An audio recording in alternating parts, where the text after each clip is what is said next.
ஜனநாயக கூட்டணியின் நிர்வாகிகள் ஆலோசனை கூட்டத்திற்கு தகுதியோடு தலைமை பொறுப்பை ஏற்றிருக்கின்ற பாரதிய ஜனதா கட்சியின் மாவட்ட தலைவர் அன்பு சகோதரர் ஆர் சுரேஷ் அவர்களே, இந்த நிகழ்ச்சியிலே வெற்றி வேட்பாளராக விளவங்கோடு தொழில் மக்களின் அன்பை என்னைக்கோ பெற்று விளவங்கோடு தொழில் மக்கள் இன்றளவும் நினைவிலே வைத்து எங்களது தொகுதிக்கு எண்ணற்ற திட்டங்களை தந்திருக்கின்றார்கள். எப்போது நானும் நாளை சென்றாலும் எங்களுக்கு சரியான தீர்வை தந்தவர்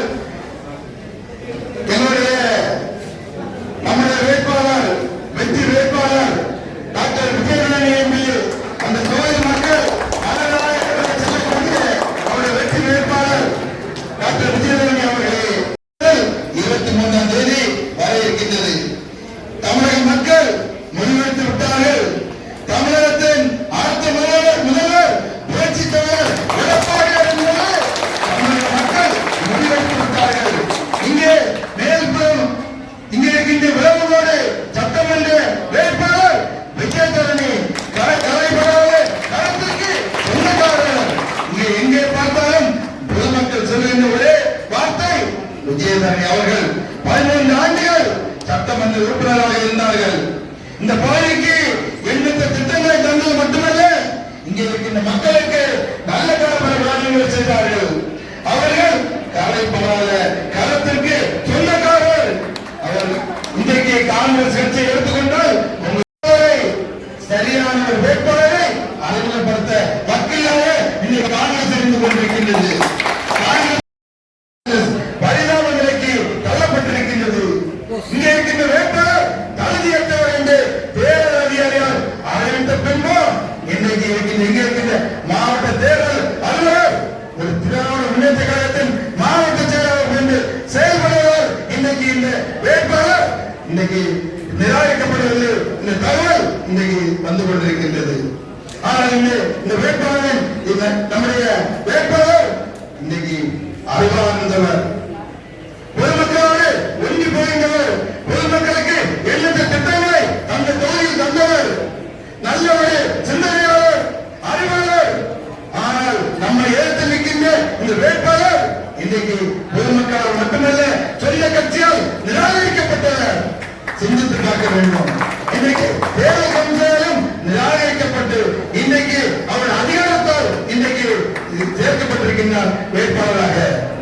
ஆகவே இது இன்றைக்கு நம்முடைய வேட்பாளர் விஜயதரணி அவருடைய வெற்றி நிச்சயிக்கப்பட்டது.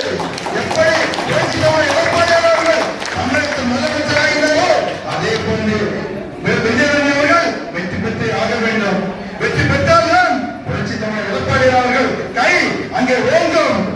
அவருடைய கையை, அவருடைய கருத்தை வலுப்படுத்த வேண்டும் சொன்னால் இங்கே இருக்கின்ற நம்முடைய வேட்பாளர், வெற்றி வேட்பாளர் விஜயதரணி அவர்கள் வெற்றி பெற வேண்டும். அதற்காக நாம் என்ன செய்ய வேண்டும்? நீங்கள் இரவு பகல் பாராமல் ஒவ்வொரு தொண்டர்களும் நீங்கள் நிற்கின்றீர்கள், தேர்தலில் நீங்கள் நிற்கின்றீர்கள் என்ற ஒரு உணர்வு உங்களுக்கு இருக்க வேண்டும். நீங்க ஒவ்வொருவரும் வேட்பாளர், நீங்கள் ஒவ்வொருவரும் இன்றைக்கு பாரதிய ஜனதா கட்சியின் தாமரை சின்னத்தில் நீங்கள் வேட்பாளராக நிற்கின்றீர்கள் என்ற உணர்வு உங்களுக்கு வேண்டும். இது மட்டுமல்ல, இதை தொடர்ந்து 2 மாதத்தில் உள்ளாட்சி தேர்தல் வர இருக்கின்றது. அப்போது இங்கே இருக்கின்ற நீங்கள் பலர் நீங்கள் வேட்பாளராக நிறுத்தப்படுவீர்கள். இந்த தேர்தல் முடியவில்லை, 2 மாதத்தில் அதற்கு சேர்த்துதான் உங்களுடைய பணி அமைய வேண்டும். நீங்கள் இங்கே பேசுகின்ற ஒரு நண்பர் சொன்னால், இங்கே இருக்கின்ற தலைவர்கள் முதலில் உங்களுடைய பூத்திலே நீங்கள் அதிகப்படியான வாக்குகளை நீங்கள் பெற்றாக வேண்டும். அதுபோன்று உங்கள் பக்கத்தில் இருக்கின்ற உங்கள் நண்பர்களுக்கு அவர்களுக்கு நீங்கள் ஒரு சொந்தக்காரர்கள் வேண்டப்பட்டவர்கள் சொல்லி நீங்கள் வாக்கு சேகரிக்க வேண்டும். அப்படி செய்தால்தான் இன்றைக்கு இருக்கின்ற அரசு ஏமாற்றி அரசு பொதுமக்களை ஏமாற்றி பொதுமக்களை வஞ்சித்து இன்றைக்கு திராவிட முன்னேற்ற கழகம் ஆட்சியில் இருக்கின்றது. இவர்கள் ஆட்சிக்கு வரும்போது என்ன சொன்னார்கள்? வருவதற்கு முன்பு பொய்யான வாக்குறுதிகள், மக்களை ஏமாற்றினார்கள். சதுரங்க வேட்டை திரைப்படத்தில் எப்படி மக்களை ஏமாற்றி பணத்தை கொள்ளையடிக்கிறார்களோ அதே போன்று சதுரங்க வேட்டை நீட் தேர்வு ரத்து செய்வோம், எங்களுக்கு அந்த மந்திரம் தெரியும் சொன்னார்கள். செய்தார்கள், செய்யவில்லை. வீட்டுக்கு ஒருவருக்கு அரசு வேலை தருவாங்க சொன்னார்கள். மக்கள் நம்பினார்கள். அது பொய்யை மாறி மாறி இலவசமாக கொடுத்தார்கள். மக்களை ஏமாற்றினார்கள். வீட்டுக்கு ஒரு வேலை நடக்குமா? இன்றைக்கு ஒரு பேரூராட்சி வாரியாளருக்கு வேலை கொடுத்தாங்களா? இல்ல. அதுபோன்று சொன்னார்கள், கல்வி கடனை ரத்து செய்வோம். இவங்களால முடியாது. இருந்தாலும் கேட்டாங்க நண்பர்கள், எப்படி உங்களால முடியும்? எங்களுக்கு அந்த இதெல்லாம் எங்களுக்கு தெரியும்.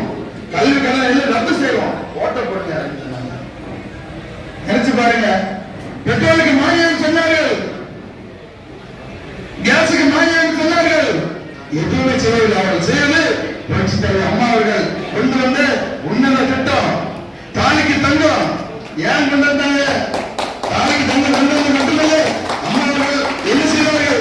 10ஆம் கிளாஸ் வரை படிக்கின்ற மாணவர் படித்த பெண்களுக்கு 25,000 ரூபாயும் அரைப்பவன் தங்கம்.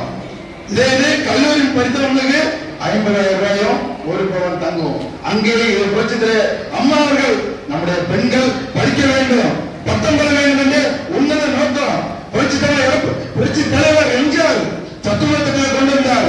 எப்படி தெரியுமா? சத்துணவு திட்டத்தால் தான் இன்றைக்கு தமிழகம் இன்றைக்கு கல்வியிலே இந்தியாவிலே முதன்மை மாநிலமாக விளங்குகிறது சொன்னால் அன்றைக்கு புரட்சி தலைவர் எம்ஜிஆர் அவர்கள் கொண்டு வந்த சத்துணவு திட்டம். சத்துணவு தின்பதற்காக பல மாணவர்களை, பிள்ளைகளை, தாய்மார்கள் ஸ்கூலுக்கு கொண்டுவாங்க. ஒரு நேரம் உணவு கிடைக்க வேண்டும். ஆனா இன்றைக்கு பிள்ளைகள் கல்லூரிகளுக்கும் பள்ளிக்கூடங்களுக்கும் அனுப்புவதற்கு தாய்மார்கள் தயங்கி பயந்து கொண்டிருக்காங்க. ஏன்னு சொன்னா கல்லூரிக்கு பள்ளிக்கூடத்தை அனுப்புற பிள்ளைங்க அவங்களுக்கு புத்தக பையில கஞ்சா அப்படின்னு போதை முட்டாய். நினைச்சு பாருங்க. புரட்சி அம்மா ஆட்சியிலோ புரட்சி தலைவர் எடப்பாடி ஆட்சியிலோ இது வந்து இருக்குதா? இல்லை. சொல்ல முடியுமா? இன்றைக்கு பிள்ளைகளை பள்ளிக்கு அனுப்ப முடியவில்லை, தாய்மார்களால் கல்லூரிக்கு அனுப்ப முடியவில்லை. இன்றைக்கு என்ன நடக்கின்றது? குழந்தைகள் கையில் இன்றைக்கு போதை மாத்திரைகள். அதுபோன்றுதான் இன்றைக்கு கற்பழிப்பு. அவர்கள் வயது எல்லாருமே கஞ்சா அடிக்காங்க. கல்லூரியில் படிக்கின்ற மாணவர்கள் கஞ்சாய்க்கு அடிமையாகின்றார்கள். இளைஞர்கள் கஞ்சாய்க்கு அடிமையாகின்றார்கள். அவர்கள் கஞ்சா அடித்துவிட்டு சின்ன குழந்தைகள் தெரியல, 90 வயசு கதையை வித்தியாசம் தெரியல. அப்படி ஒரு மோசமான நிலைக்கு தமிழகம் சென்று கொண்டிருக்கின்றது. இந்த சூழ்நிலை மாற வேண்டும் சொன்னால் இன்றைக்கு தமிழகத்தில் புரட்சி தலைவர் எடப்பாடி அவர்கள் வருகின்ற சட்டமன்ற தேர்தலையே வெற்றி பெற்று முதலமைச்சராக வேண்டும். இங்கே இருக்கின்ற தமிழக விஜய் அக்கா அவர்கள் சட்டமன்றத்திற்கு செல்ல வேண்டும். இங்கே அதிகப்படியான மக்கள் வித்தியாசத்திலே வெற்றி பெற வேண்டும். அது உங்கள் கையில் இருக்கின்றது. மக்கள் தயாராகி விட்டார்கள். புரட்சி தலைவர் எடப்பாடி அவர்கள் முதலமைச்சராக்குவதற்கும் இங்கே இருக்கின்ற அக்கா விஜய் அவர்களை சட்டமன்ற உறுப்பினர் ஆக்குவதற்கும் மக்கள் தயாராகி விட்டார்கள். நீங்கள் அவர்களை உற்சாகப்படுத்தி வாக்களிக்க வைக்க வேண்டிய கடமை உங்களிடம் இருக்கின்றது. ஆகவே இன்று முதல் நீங்களே களத்தில் நினைத்து கூட்டணி கட்சியை சேர்ந்து ஒன்றாக சேர்ந்து கூட்டாக திட்டமிட்டு நீங்கள் அந்த களப்பணியை ஆற்ற வேண்டும். இந்த மோசமான ஆட்சியை வீட்டிற்கு அனுப்ப வேண்டும் என்று கேட்டு வாய்ப்பு நன்றியோடு அமர்ந்து நன்றி.